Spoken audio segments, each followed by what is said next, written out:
I lived in a condo for probably 15 years. So since my mom was living in the States and she would travel, back and forth, I got her a condo. And then my sister moved from Vegas to here, so she started living with me. So it's hard because my unit in Makati is a century. Yes. Yes, I really lived there for 5 years. And before that, I was living in another condo in QC, which I converted into an office. So my condo in Makati, it's 110 square. It's me and my sister, and I have so much stuff. Hindi na siya kasya. So, most of my stuff were still in QC.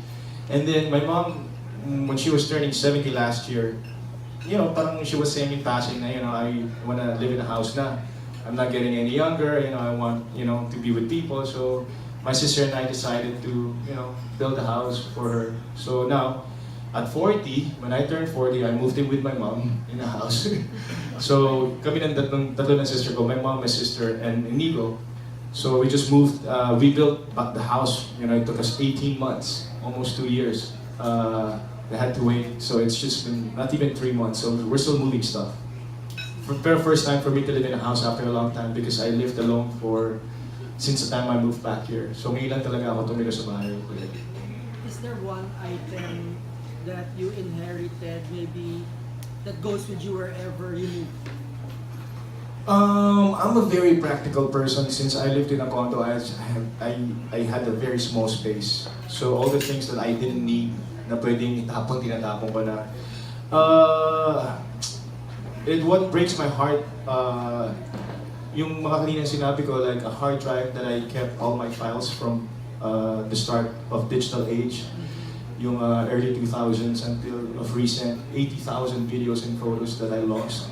It's just a hard drive. You lost it? My sister misplaced it. My God. And my trophies, one box is lost from where I won this dekada. So the whole box filled with trophies that I won for dekada is still missing.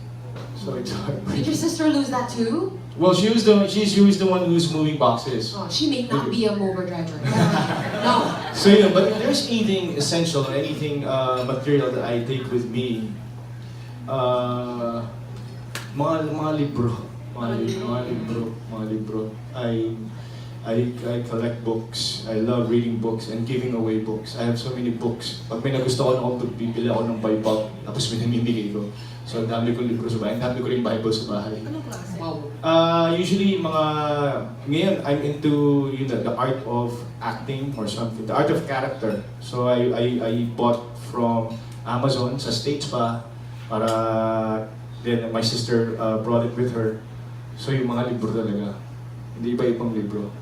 My last question. Yes, last question. We've been hearing you say for years about simplifying your life. Is this in preparation for anything?